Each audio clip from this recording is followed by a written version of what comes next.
우리가 성경을 구약, 신약 이렇게 구분을 해서 이야기를 합니다. 이 말은 성경은 약속의 책이다라고 하는 것을 의미하는 말씀이 되겠습니다. 그래서 성경에는 약속에 대한 말씀들이 참 많이 나옵니다. 하나님과 사람 사이의 약속이 많이 등장을 합니다. 그리고 이 성경은 그 약속을 언약이라고 그렇게 기록을 해서 표현을 하는 것을 봅니다. 약속과 언약이 어떻습니까? 같은 말일까요? 아니면 다른 말일까요? 약속이라고 하는 말을 사전에서 보면 다른 사람과 앞으로의 일을 어떻게 할 것인가를 미리 정하여 두다. 사전에 이렇게 표현을 하고 있습니다. 또 언약이라고 하는 말은 말로 약속한다. 이런 뜻을 담고 있습니다. 사전적 의미로만 보면 사실 큰 차이를 보이지 않습니다. 그런데 이 약속이라고 하는 것은 두 사람 사이에 평등하게 맺어진 것을 우리가 약속이라 이렇게 이야기를 합니다. 그래서 너와 내가 이렇게 하자. 이렇게 할 때 우리는 그것을 약속이라고 말을 합니다. 근데 성경에서 말하는 언약이라고 하는 것은 그런 약속도 포함되어 있지만 또 불평등하게 맺어지는 일방적인 약속이 참 많은 거죠. 하나님께서 일방적으로 사람들에게 이렇게 해라, 이렇게 하지 말라, 이런 식으로 약속을 해 놓은 것을 우리는 언약이다, 이렇게 말을 하고 있습니다. 그래서 성경이 말하고 있는 언약은 불평등 약속이다, 이렇게 볼 수가 있겠습니다. 하나님은 이스라엘을 하나님의 백성으로 삼으시기 위해서 많은 언약을 맺으심을 성경을 통해서 볼 수 있습니다. 아브라함을 부르시고 모세를 부르시고 다윗을 부르셔서 하나님께서 세우시는 지도자로 세우신 다음에 그들과 언약을 맺으시는 것들을 우리는 성경을 통해서 많이 볼 수 있습니다. 또 때로는 이스라엘 전체를 향하여서 직접적으로 그들과 언약을 맺으시는 그런 말씀들도 많이 우리가 볼 수 있습니다. 하나님은 이와 같이 이스라엘 백성들과 언약을 맺으시고 그리고 그 약속들을 잘 지키셨다고 하는 것을 성경은 우리에게 증언해 주고 있습니다. 우리가 성경을 구약, 신약 이렇게 말하는 것은 하나님께서 언약을 맺으시고 그리고 그 언약을 잘 지키신 분인 것을 성경을 통해서 우리에게 증언해 주고 있다고 하는 것입니다. 그런데 문제는 이스라엘 백성들이 그 하나님과의 언약, 하나님과의 약속을 깨트리는 경우들이 참 많이 있었다고 하는 겁니다. 그래서 하나님을 섬겨야 되는 그들의 본분을 망각하고 하나님을 섬기지 않는 것입니다. 하나님의 말씀을 잘 지키고 순종해야 되는데 그 말씀을 듣지 않고 순종하지 않는 경우들도 참 많은 것을 보게 되었습니다. 하나님께 예배를 드려야 되는 그들이 하나님 앞에 예배 드리는 일을 굉장히 소홀하게 여기는 경우들을 많이 보게 되었습니다. 그래서 한마디로 이스라엘은 하나님을 버렸다. 이렇게 표현을 해도 틀린 말이 아니라고 하는 것입니다. 하나님은 약속하시고 언약을 맺으시고 그것을 잘 지키셨는데 이스라엘 백성들은 그 언약을 약속을 지키지 않고 배신했다. 그러면 사람 같은 경우에는 약속을 잘 지키지 않으면 어떻습니까? 배신자라고 하면서 모든 관계를 다 깨트려 버리는 경우들이 참 많습니다. 약속을 한 것은 물론 못 지키는 상황도 불가분 생기는 경우들이 없지 않아 있지만 허다하게 그 약속을 지키지 않으면 그 사람과의 관계를 제대로 이루어갈 수가 없죠. 그런데 하나님은 그렇게 배신하고 배신해도 그 이스라엘 민족을 버리지 않으시고 붙들어 주시고 그들과 끝까지 함께 하시려고 하는 마음을 성경을 통해서 우리에게 분명하게 보여주고 있다고 하는 겁니다. 한마디로 배신자들에 대한 미련을 버리지 못하고 그들을 붙잡아 주시고 있다고 하는 것입니다. 왜 그렇습니까? 하나님께서 이스라엘과 사랑에 빠지셨기 때문에 그렇습니다.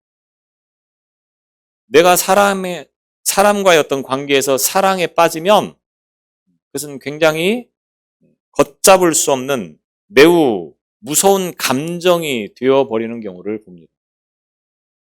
우리가 그 사람이 좋은 환경과 좋은 여건과 좋은 상황을 가지고 있기 때문에 그 사람을 사랑한다고 하는 것은 참 사랑이라고 이야기할 수 없습니다. 그런데 그 사람을 사랑하게 되어지면 그 사람이 좀 허물이 있고 좀 잘못하는 것이 있어도 그것이 나쁘게 보이지 않고 좋게 보인다고 하는 겁니다. 똑같은 두 사람이 똑같이 행동을 해도 내가 사랑하는 사람을 보는 것과 사랑하지 않는 사람을 보는 것은 분명히 다르다고 하는 겁니다. 사랑하게 되어지면 모든 것이 다 예뻐 보이고 모든 것이 다 좋게 보인다고 하는 거죠. 그런데 그렇지 않으면 잘못한 것은 잘못했다, 잘한 것은 잘했다, 이렇게 공과 사를 명확하게 구분짓는 경우들을 참 많이 보는 것입니다. 하나님께서는 이스라엘을 사랑하시다 보니 그 이스라엘이 조금 잘못하는 것이 있고 허물이 있고 많은 부분들이 있어서 미흡한 것들이 있지만 그것조차도 좋게 보시려고 하는 것이 하나님이셨다고 하는 겁니다. 그러니까 그들이 하나님을 배신하고 하나님을 버려도 그들을 하나님이 버리신 것이 아니고 끝까지 기다리시고 끝까지 그들이 돌아오기를 바라는 그런 심정을 가지고 있는 것이 곧 하나님이셨다고 하는 것을 우리는 보게 되어집니다. 그런데 문제는 그럼에도 불구하고 그 이스라엘 민족은 하나님의 마음을 전혀 헤아리지 않는다고 하는 겁니다. 하나님과의 언약을 지키지 않고 자꾸만 하나님을 떠나서 우상을 숭배하고 불의한 것들과 또 거짓된 것들과 타협하면서 자꾸만 하나님을 버린다고 하는 겁니다. 기다리시지만 그들은 점점 더 하나님을 멀리하게 되어지는 거죠. 그래서 하나님께서는 그들이 깨닫고 다시 하나님께 돌아오기를 원하는 마음을 담아서 선지자들을 많이 보냅니다. 그래서 선지자들로 하여금 하나님의 뜻과 말씀을 그들에게 선포해서 그들이 그 잘못한 것들을 깨닫고 하나님께 돌아오기를 계속해서 촉구하고 있는 거죠. 그런데도 그들은 여전히 그 말씀을 듣고 하나님께 나오는 것이 아니고 더 악하게 자꾸만 변해져 가는 것입니다. 결국 하나님께서는 그들을 사랑하신다고는 하지만 도무지 이제는 참을 수 없는 그런 한계점에 이르게 되어지는 순간 그 이스라엘 민족을 하나님께서 심판하시게 되어집니다. 여러 번의 이런 과정들이 반복되어지는 것을 우리는 볼 수 있죠. 특별히 하나님께서는 이제 주변 나라들을 통하여서 그 이스라엘 민족을 무너뜨립니다.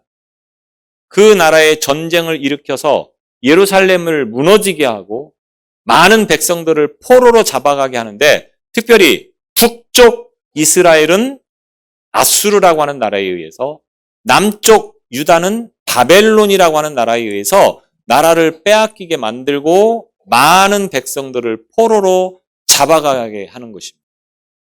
이스라엘 민족은 나라를 잃고 포로로 잡혀가서 얼마나 서러움 속에서 살아가고 있겠습니까? 그리고 그 순간만큼은 하나님의 말씀에 대한 그리움과 또 후회스러운 마음을 가지고 살아갔을 거라고 봅니다. 그런데 한 번 놓친 기회는 아무리 후회를 해도 돌이킬 수 없다고 하는 사실을 저와 여러분은 분명히 기억을 해야 됩니다.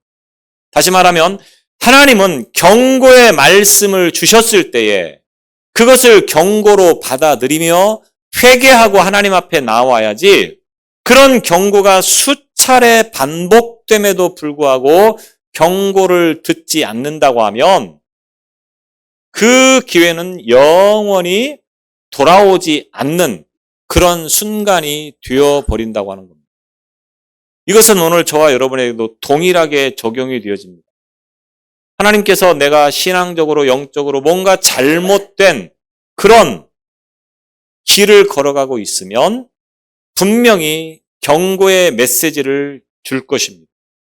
그러면 그 말씀 앞에 회개하고 돌아오는 것이 지혜인 것이지, 끝까지 자기 고집을 부리면서 하나님의 말씀을 듣지 않는다고 하면 영원히 기회를 상실해버리고 다시는 기회를 회복하지 못하는 그런 순간이 되어져 버린다고 하는 것입니다.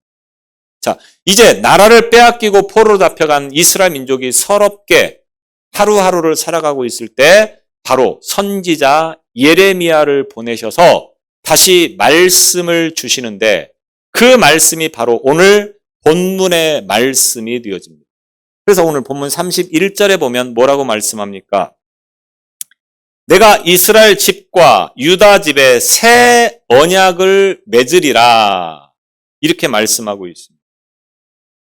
하나님은 아브라함을 부르셔서 언약을 맺으셨고 언약을 잘 지키면 복을 주시겠다, 이렇게 말씀을 하셨습니다. 그런데 이스라엘 백성들은 어떻습니까? 하나님의 말씀을 순종하지 않고 우상을 섬기고 하나님을 멸시하게 되어집니다. 도저히 회복할 수 없을 정도로 악을 행하기에 하나님의 진노가 임했던 거죠.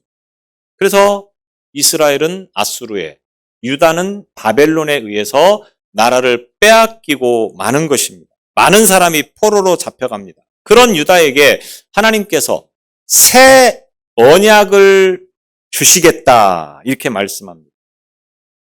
불순종과 죄로 인하여서 심판당했던 이스라엘과 유다에게 새 언약을 주시겠다.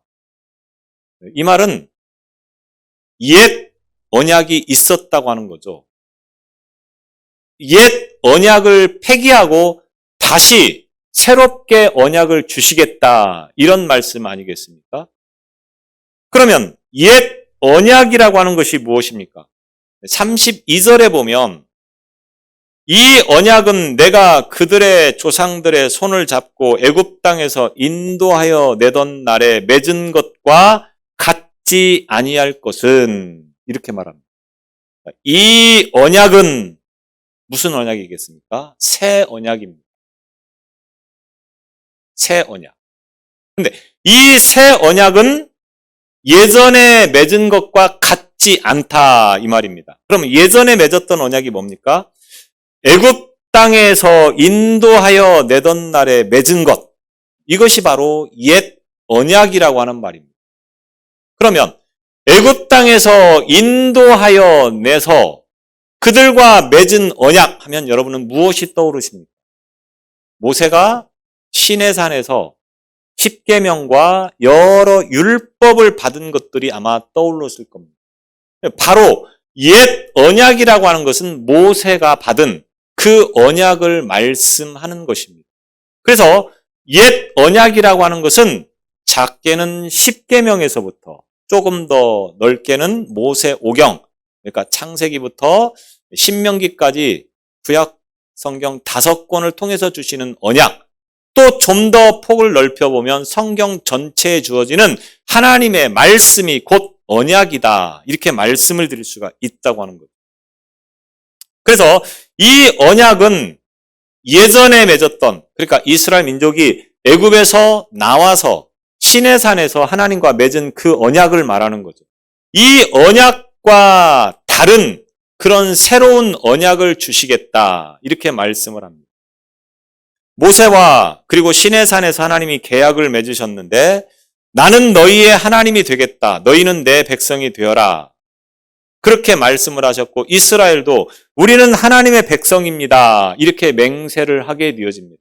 그래서 서로 약속을 하게 되고 언약을 맺게 되는 거죠. 그래서 하나님은 그 이스라엘 민족을 자신의 백성으로, 이스라엘은 하나님을 자신의 하나님으로 믿고 그리고 그 하나님을 순종하며 따르겠다. 이렇게 서로 약속을 맺고 언약 관계가 성립이 되었던 것입니다. 이것이 바로 옛 언약이죠.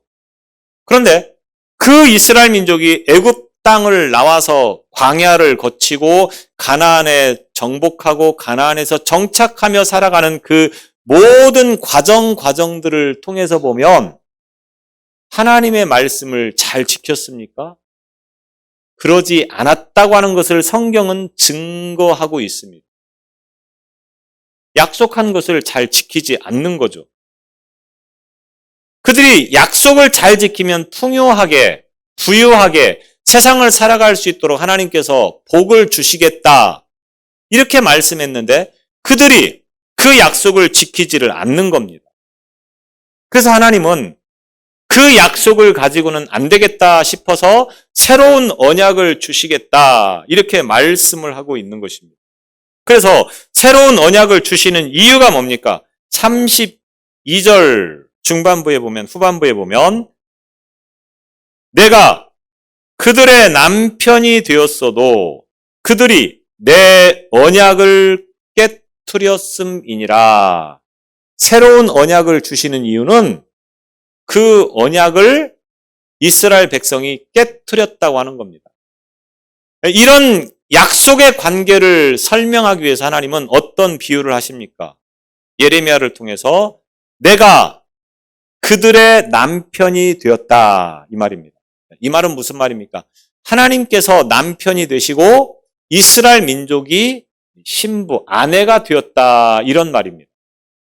서로 남편과 아내의 관계가 되었다. 이런 말입니다. 그래서 구약 성경을 보면 바로 하나님을 남편으로 이스라엘을 아내로 표현하는 구절들이 종종 나오고 있고 오늘 여기 본문에서도 하나님은 자신을 이스라엘의 남편이라 이렇게 소개하고 있습니다. 예레미야 2장 이후로부터 계속해서 이 부부관계를 빗대어서 말씀하는 그런 내용들을 우리가 많이 볼 수 있습니다. 결혼이라고 하는 것은 서로 다른 두 남녀가 한 몸을 이루는 것입니다. 사랑에서 서약을 맺고 그 서약이 관계를 확정되어지는 것이 곧 결혼이라고 하는 거예요. 남자와 여자가 만나서 결혼할 때는 서로 사랑하기 때문에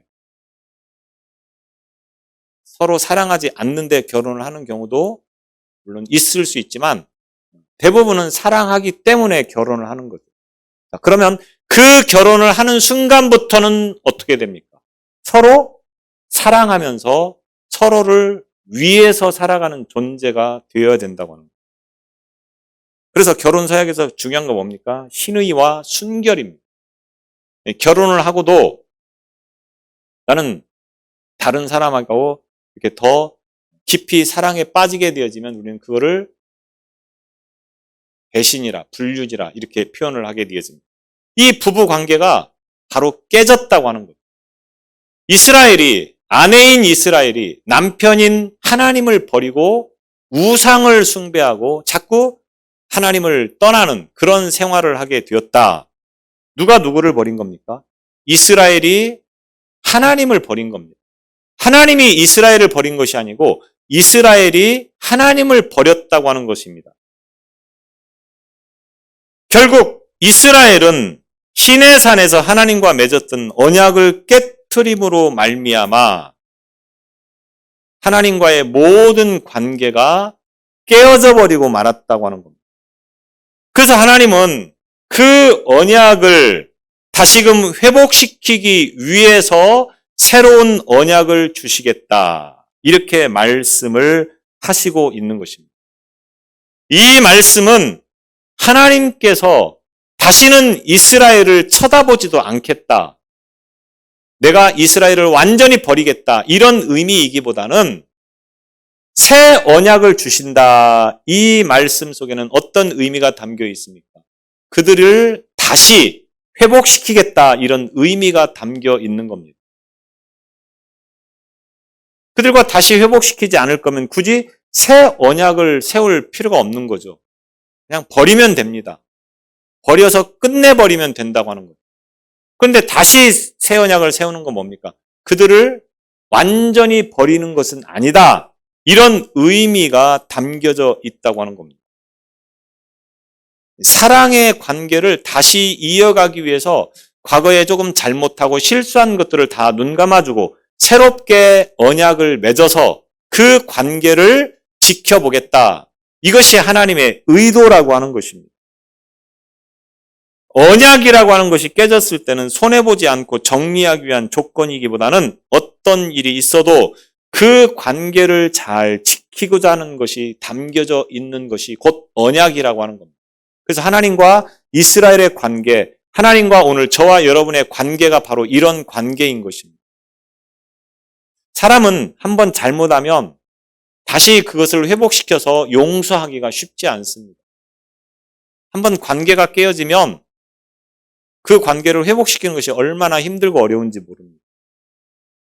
그런데 하나님은 그럴지라도 우리를 끝까지 버리지 않고 우리를 붙들어주고 계신다고 하는 겁니다. 우리가 기억해야 될 것은 하나님 왜 나를 버리셨습니까? 우리가 살아가다 보면 어려움을 만나고 그 어려운 순간 앞에 이렇게 이야기할 수 있습니다. 하나님 왜 나를 버리십니까? 내가 그동안 하나님을 위해서 얼마나 신앙생활을 열심히 하고 최선을 다했습니까? 그런데 왜 나를 버리셨습니까? 이렇게 말을 할 수가 있다고 하는 겁니다. 가만히 생각해 보십시오. 하나님이 정말 버리셨습니까?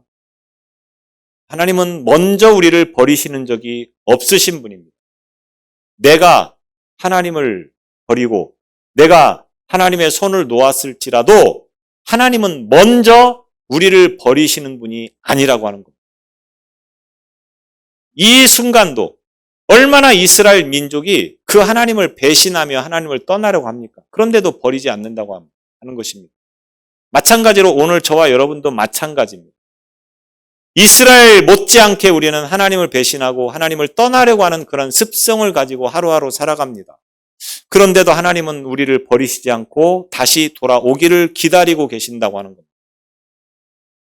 속히 깨닫고 돌아올 수 있어야 된다고 하는 겁니다. 그래서 하나님은 다시 새로운 계약을 맺으시겠다 이렇게 말합니다.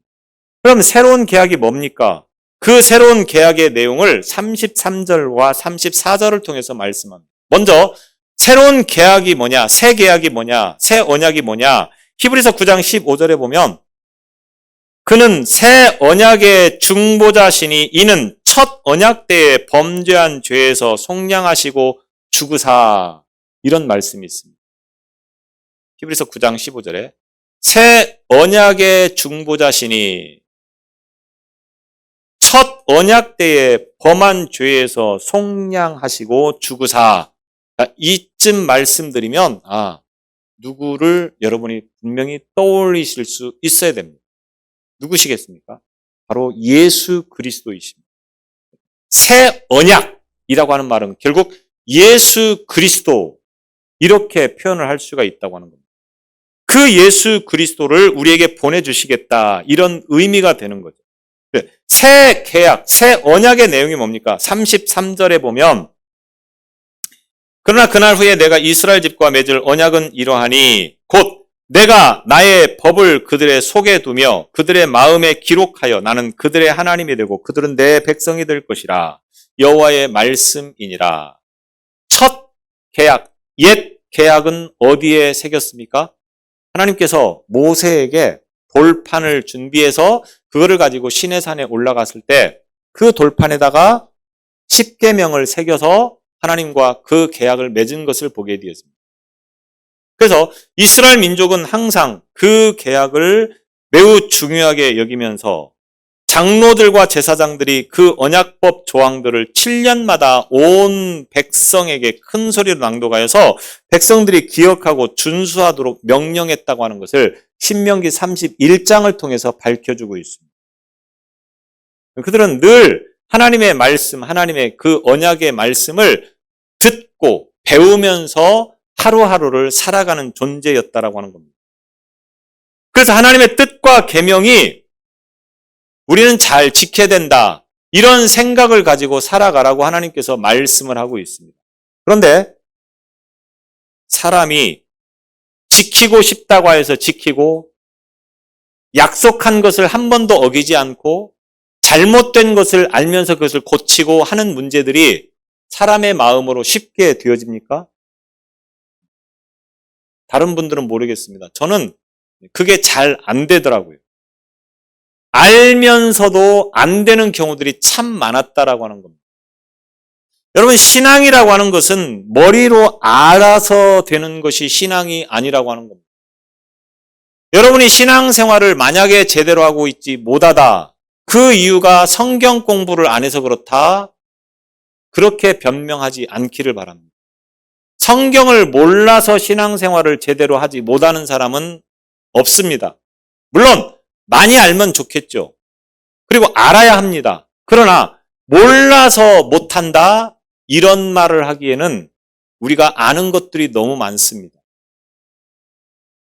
어쩌면 저보다 설교를 훨씬 잘하시는 분들이 지금 이 자리에 앉아 계신지도 모르겠습니다. 성경에 관한 한 저보다 많은 것을 알고 계신 분이 또 분명히 있을 수도 있다고 하는 겁니다. 우리는 성경을 몰라서 못한다, 이런 표현을 쓰면 안 된다고 하는 겁니다. 신앙은 머리로 하는 것이 아닙니다. 내 머릿속에 얼마나 많이 담겨 있느냐, 이것이 곧 신앙이 아니라고 하는 겁니다. 오늘 본문을 통해서 뭐라고 말하고 있습니까? 새 계약을 어디에다 새긴다고 그랬습니까? 마음에 새긴다고 했습니다. 마음에. 이 말은 무슨 말입니까? 머리에서 알고 있는 것이 신앙이 아니고 내 마음 속에 있는 것이 곧 신앙이다, 이렇게 표현을 해도 틀린 말이 아니라고 하는 겁니다. 여러분은 성경이, 하나님의 말씀이 어디에 저장이 되어 있습니까? 머릿속에? 그래서 많은 지식을 가지고 있습니까? 더 중요한 것은 내 가슴 속에서 그 말씀이 요동을 쳐야 된다고 하는 겁니다. 이해가 되시는지 모르겠습니다. 말씀은 머릿속에서 맴도는 것이 아니고 내 가슴 속에서 내 삶을 흔들어야 된다고 하는 겁니다. 예수님이 내 머릿속에 있는 게 아니고 내 가슴 속에 있어야 된다고 하는 겁니다. 그래서 새 언약은 반드시 어디에? 머리가 아닌 가슴에 있어야 된다, 마음에 있어야 된다고 하는 것을 말씀하고 있는 것입니다. 그럴 때에 우리의 신앙이 어떤 신앙이 됩니까? 너희는 내 백성이 되고 나는 너희의 하나님이 되는 이 관계가 제대로 이루어지는 것입니다. 우리가 예수를 믿는다고는 하지만 예수님이 꼭 남의 예수님 같고 남의 하나님 같고 나와 상관이 없는 예수님 같고 나와 상관이 없는 하나님 같은 경우들이 얼마나 많습니까? 왜? 아직도 머릿속에서는 예수님이 누구인지를 알겠는데 가슴 속에서는, 마음 속에서는 예수님을 모르기 때문에 그렇다고 하는 겁니다. 우리의 신앙은 마음 속에 예수님이 존재하는, 가슴 속에 예수님이 존재하는 신앙이 될 수 있기를 바랍니다. 새 언약, 예수님께서는 내 마음 속에 계셔야 되는 분이라고 하는 겁니다. 또 새 계약은 뭡니까? 누구든지 하나님을 알 수 있게 해주시겠다. 34절에 보면 이렇게 말하고 있습니다. 그들이 다시는 각기 이웃과 형제를 가르쳐 이르기를 너는 여호와를 알라 하지 아니하리니 이는 작은 자로부터 큰 자까지 다 나를 알기 때문이라. 작은 자부터 큰 자까지 다 알기 때문이라. 여기서 하나님을 안다고 하는 것은 머리로 아는 지식을 말하는 것이 아닙니다. 앞서도 말씀드렸듯이 하나님을, 예수님을 아는 것은 지식으로 아는 것에 중요한 의미가 있는 것이 아니고 그 아는 것은 곧 체험적인 알을 말하는 것입니다. 제가 이 부분에 대해서 몇 번을 말씀을 드렸습니다. 우리가 아는 것은 지식으로 아는 예수, 지식으로 아는 하나님, 지식으로 아는 성경이 아니고 체험을 통해서, 다시 말하면 예수님을 만났느냐 못 만났느냐가 성경을 아느냐 모르느냐 이것과 동일하게 여겨서는 안 되는 것입니다. 아무리 성경을 알아도 예수님을 못 만나는 경우가 있습니다. 성경을 몰라도 예수님을 만난 경우를 우리는 볼 수 있다고 하는 겁니다. 그러면 여러분은 성경을 아는 신앙입니까? 아니면 예수님을 만난 신앙입니까? 성경을 제대로 모른다고 할지라도 예수님을 안다고 하면, 예수님을 만났다고 하면 그것을 굳이 누군가가 말하지 않고 가르쳐 주지 않아도 잘 알 수밖에 없는 것이 우리의 신앙이라고 하는 겁니다. 누군가에게 예수님은 이런 분입니다. 예수님은 이렇게 우리를 구원해 주셨습니다. 이렇게 말하는 것도 물론 중요하죠. 그러나 더 중요한 건 뭡니까? 우리의 삶을 통해서, 내 삶을 통해서 예수님은 어떤 분이신가를 보여주는 신앙이 되어야 된다고 하는 겁니다. 하나님이 어떤 분이신가를 보여주는 신앙이 되어야 된다고 하는 것을 의미하는 것입니다. 그래서 누군가에게 말하지 않아도 저 사람을 보니까 하나님이 정말로 계시는 분이구나. 예수님이 정말로 계시는 분이구나. 이런 거를 보여주는 신앙이 되어져야 된다고 하는 겁니다. 그래서 굳이 말로 하지 않아도, 누군가에게 가르쳐 주지 않아도 그 삶을 통하여서 그 사람이 예수님을 만나면 자연스럽게 그 만난 예수님을 누군가에게 보여주는 삶을 살아가는 그런 결과가 나타난다고 하는 것을 말씀하고 있는 것입니다. 오늘 우리가 조금 지식이 모자라도 상관없습니다. 성경을 많이 몰라도 괜찮습니다. 예수님을 마음에 모시고 예수님을 만나는 경험을 하고, 그리고 그 만난 예수님을 사람들에게 드러내는 그런 삶을 살아가는 저와 여러분이 되시기를 바랍니다. 또 새 계약은 뭡니까? 34절 후반부에 보면 내가 그들의 악행을 사하고 다시는 그 죄를 기억하지 아니하리라. 예수님께서 내 안에 오시면 우리의 모든 죄를 다 용서해 주시고 다시는 그 죄를 기억하지 아니하시겠다. 이렇게 말씀하고 있습니다. 우리가 뭔가를 하려고 의지를 가지고 그 일을 시도합니다. 그런데 잘 됩니까? 물론 되는 부분도 있죠. 그러나 안 되는 부분들이 훨씬 더 많다라고 하는 겁니다. 인간은 스스로의 삶을 스스로 정리할 수 있는 힘이 없다.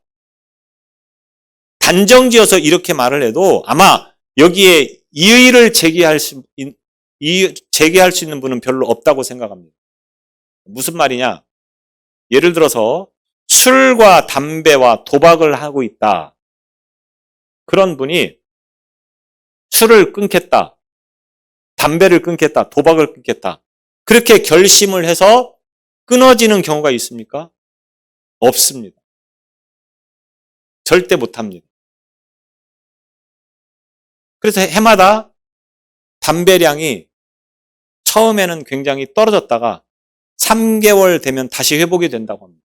그러니까 처음에는 결심했다가 3개월 정도 지나면, 3개월인지 3주인지 하여튼 그 정도 지나면 다시 그 판매량을 회복한다고 하는 건 뭡니까? 다시 돌아왔다고 하는 것이. 사람의 힘으로 할 수 있는 것이 없다고 하는 겁니다. 만약 사람의 힘으로 내가 끊겠다, 내가 죄를 짓지 않겠다, 이렇게 해서 할 수 있다고 하면 굳이 예수님이 오셔야 될 이유가 하나도 없죠. 내가 하면 되니까. 나는 이제 죄를 짓지 않겠습니다. 이렇게 결심을 해서 죄를 짓지 않을 수 있다? 예수님이 필요 없습니다. 그런데 예수님께서 오셔야 되는 이유가 뭡니까? 우리의 힘으로 할 수 있는 게 없기 때문에 그렇습니다. 내가 의지로, 내 스스로의 노력으로, 능력으로 할 수 있는 것이 없기 때문에 그렇다고 하는 겁니다. 그래서 예수님께서 오셔야 이 문제가 해결이 될 수 있다고 하는 겁니다. 우리는 여전히 죄를 지으면서도 하나님의 백성이 될 수 있는 이유는 뭡니까? 예수님께서 그 죄를 끌어안고 계시기 때문에. 내가 죄를 안 지어서 하나님의 백성이 되고 하나님의 자녀가 되는 것이 아니고 여전히 죄를 짓고 있지만 예수님께서 그 죄를 대신 담당해 주시기 때문에. 물론 이 말이 계속 죄를 지어도 문제가 없겠구나, 이렇게 여러분을 위로하려고 드리는 말씀은 아닙니다. 그렇게 오해하지 않기를 바랍니다. 성경의 위대한 인물들 보십시오. 그들이 죄를 짓지 않아서 위대한 인물이 된 사람은 없습니다. 아무리 위대한 사람이었다 할지라도 그들 속에도 죄가 있었습니다. 그런데 그들이 위대한 인물이 될 수 있었던 건 뭡니까? 하나님께서 그들의 죄를 용서해 주시고 다시는 기억하지 않으셨기 때문에. 여러분이 아무리 죄를 지어도 다윗 같은 죄를 짓지는 않았을 거라고 봅니다. 다윗처럼 죄를 짓는 사람이 어디 있습니까? 그 사람은 형무소가 있어야 돼요.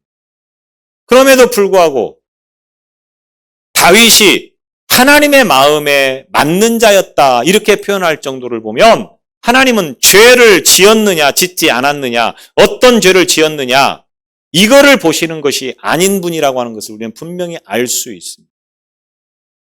새 언약 예수 그리스도가 내 마음에 오시면 내 마음에 계시면 우리는 어떤 죄를 지어도 다 그분 때문에 용서받을 수 있고 다시는 그 죄를 기억하지 않으시는 분이 하나님이라고 하는 것을 오늘 말씀을 통해서 깨닫게 되었습니다.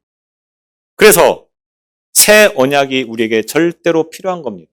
예수님께서 왜 우리 가운데 오셔야 됩니까? 우리의 이 모든 죄를 다 용서해 주시기 위해서인 것입니다.